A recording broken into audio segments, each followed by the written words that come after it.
అలసిన వానికి ఊరడించు మాటలు. సహోదరుడు భక్తి సింగ్ గారి పరిచర్య నుండి సేకరించిన అనుదిన ధ్యానములు. జూలై 5. నా శరీరము తిని నా రక్తము త్రాగువాడే నిత్య జీవము గలవాడు. యోహాను సువార్త 6:54. యేసుక్రీస్తు ప్రభు మన ఆత్మీయ ఆహారమైనని మనం సాక్ష్యం ఇచ్చినలా విశ్వాసముతో మనము రొట్టెలో పాత్రలో పాలిభాగం పొందవలను.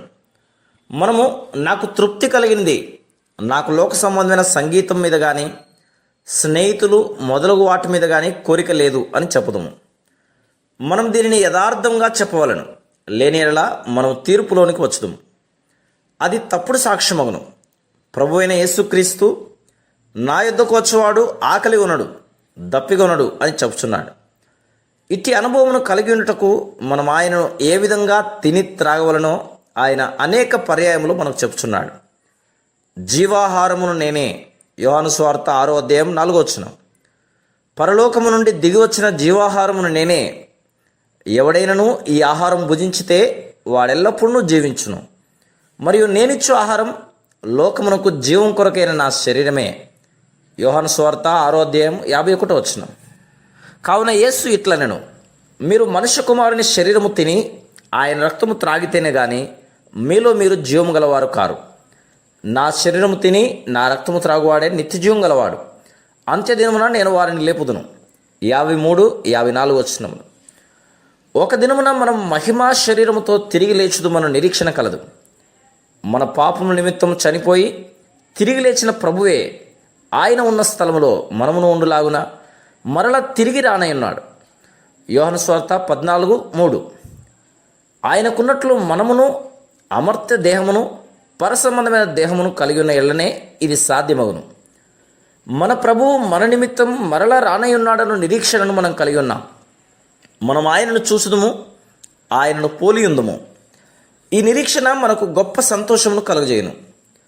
అలవాటుగా బలలో పాలుభాగం పొందుట కంటే నా ప్రభువు నా కొరకు వచ్చుచున్నాడు, ఆయన నన్ను చేర్చుకొనును, నిరంతరము నన్ను ఆయనతో నుండనిమ్ము అని నువ్వు చెప్పవలను. ఆ నిరీక్షణ సహజ సిద్ధంగానే లోక సంబంధమైన నశించిపోవు విషయముల అందరి కోరికల నుండి విడిపించును. యోహాను సువార్త 6:55-56 ప్రభువు నా శరీరము నిజమైన ఆహారమును, నా రక్తము నిజమైన పానమునై ఉన్నది. నా శరీరం తిని నా రక్తము త్రాగువాడు నా యందును, నేను వాని యందును నిలిచియుందును అని చెప్తున్నాడు. ఆ రొట్టెను నా పరలోకపు ఆహారముగా, ఆ పాత్రను నా పరలోకపు పానీయముగా తీసుకొనుట నేను ఆయన యందును ఆయన నా యందును జీవించుచున్నాడు అన్న దానికి రుజువు అయినది. 57. దాని అర్థం ఏదనగా ఎల్లప్పుడూ ఆయన సన్నిధి యొక్క గమనికను కలిగి ఉన్నామని అర్థం. మనం అనేక భూ సంబంధమైన శోధనలు కలిగి ఉన్నను దైవ సన్నిధిని ఎల్లప్పుడూ గమనించగలం. పాపము, ద్వేషము, శత్రుత్వము, గర్వముతో కూడిన తలంపు ఆ గ్రహింపు లేకుండా చేయను. ఒకవేళ నీవు నీ భార్య ఎడల కానీ పిల్లల ఎడల కానీ కోపం కలిగి ఉండి ప్రార్థించుటకు ప్రయత్నించిన ఎడల నీ నోటికి మాటలు రావు.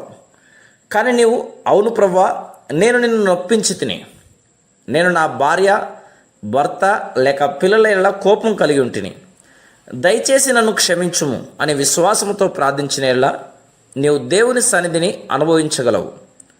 Praise the lord.